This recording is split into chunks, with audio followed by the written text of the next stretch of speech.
Okay guys, now with the gasser, the Helibug gasser with the IGEN, I just installed the alternator. What I'm going to do is fish it behind the BEC, and I'm going to get it to the other side where the where I have the receiver, and I'm going to have to mount there. This is an adjustable voltage regulator, so you need to get at this little screw. If you see this little screw for your output, supposedly it'll do NiCad and then your LiPo or your Life batteries. So you need to be able to adjust this, so it has to be exposed. It'll be under the canopy anyway, so you don't have to worry about fuel getting at it or anything. And they do have a really nice, it's not watertight, but it is a nice coating on here. So I'm going to wire tie it to the other side once I turn it around. So I just wanted to show you where it's coming out near the isolator, near the carburetor. And I'm going to bring it up here and sneak it right behind my BEC and to the other side. So let's get to it.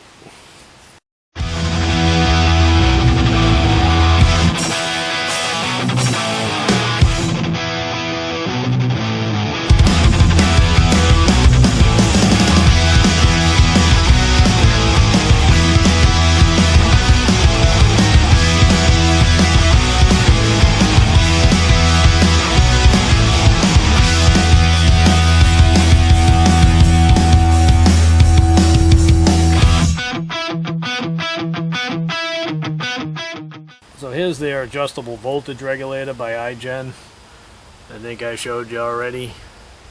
You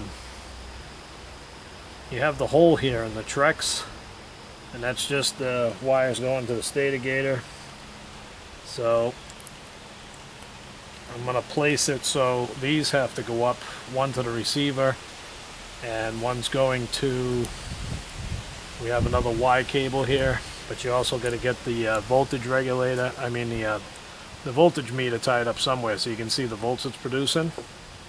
But for right now, this seems to fit perfect right in here, nice and snug. I don't have any really good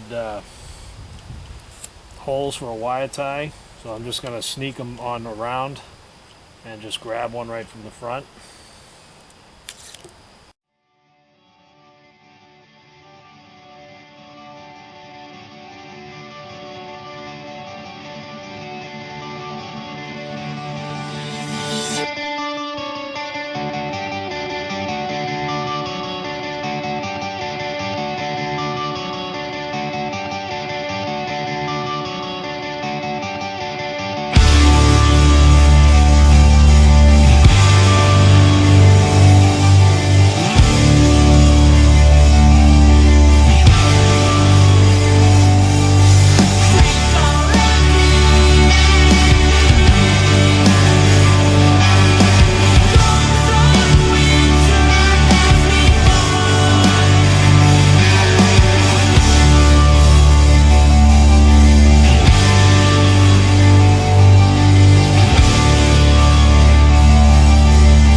Okay, so far I got the IGEN. Let's drop the camera down. The IGEN is hooked up, and like I said, you got one of these going to the battery and one of them going to the receiver. The JST is going to connect the alternator right to their BSC, or their voltage regulator, whatever you want to call it. Well, I guess that's what they call it. So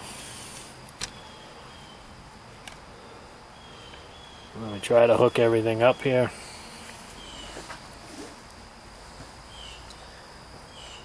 Now I got a battery coming with, I'm going to change the leads so everything works out properly, and it should be a good receiver battery. But let me connect the JST. If you want, you can put some shrink tape right on here, and then heat it and keep it together. So now I'm going to tuck it back up in here.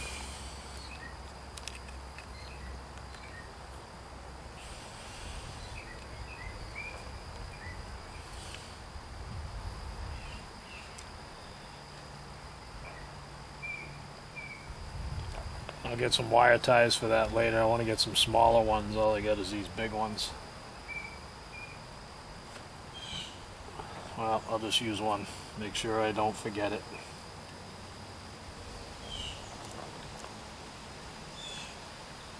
Like I said, in the future I'll probably cut these wires shorter and make them fit properly.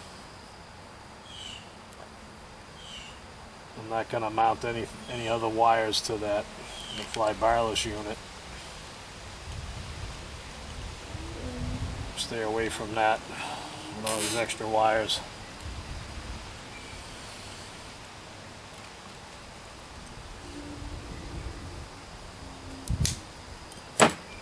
Alright, like I said, I'll get some other smaller wire ties for in here.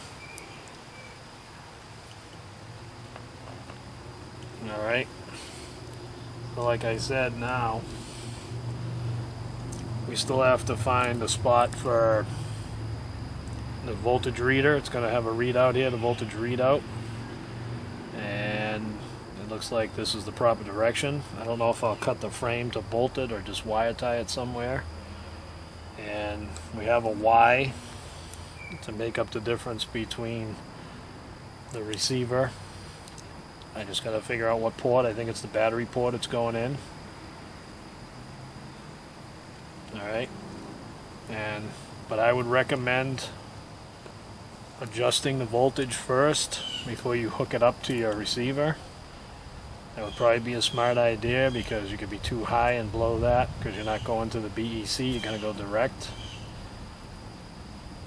Alright, or one is, hold on a second, did a newbie boo-boo. The alternator wire is already connected. These two wires here, one is just for the voltage meter, the other one goes directly to the battery. So you're safe. It's not going to go to the receiver.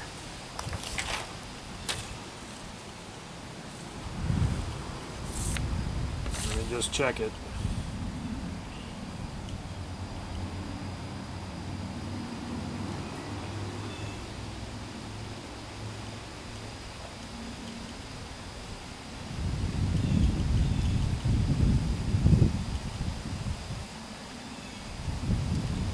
Yes, it does show in the instructions that it's going to the receiver. So, back to my previous point. I would hook up this meter first. My opinion. Hook up this meter and get the correct voltage out of there before you put it to your receiver and blow your receiver up. If the voltage is too high, I don't know how much this produces. So until we get it running and see, I'm not sure how much it produces. So to be safe, I would adjust this screw before you run it into the receiver. Okay guys, this is Cruise Roy. It does say to get it started and check the voltage before you start hooking it up to the battery or the receiver. So I just got a junk NiCad battery running the controls right now for the helicopter, but I'm trying to warm it up.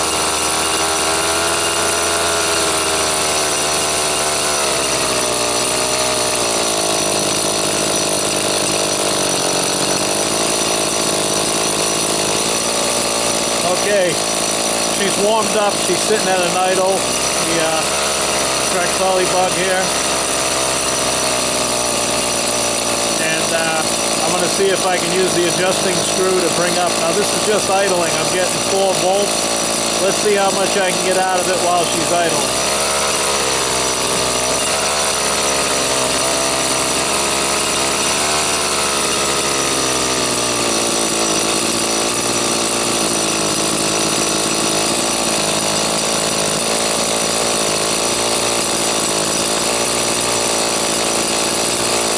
Before I go on, it has the instructions like like for a Nyman, you're going to set the voltage regulator to 6.6 to 6.8. For a Life 2-cell, 6.8 to 7.4. And to a LiPo 2-cell, set it at 7.4, 7.6. I'm going to be going with a Life battery, so I'm going to set it around 6.8 to 7.4.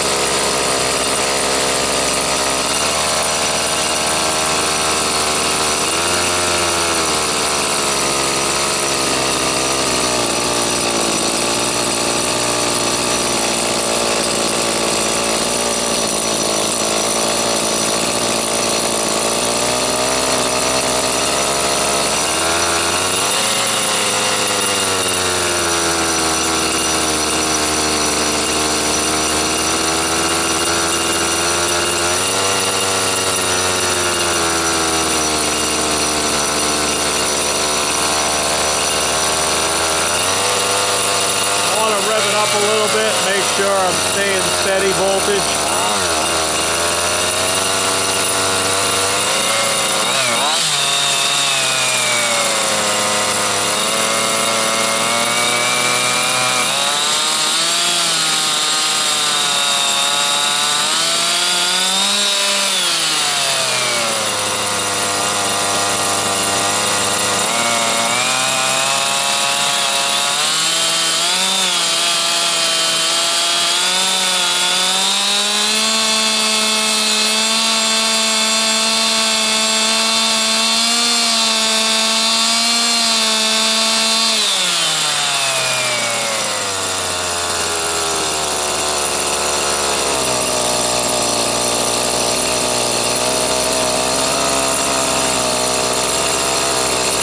Okay, so she was staying pretty steady there. I think I'm going to keep the voltage set like that for now until I get my new battery.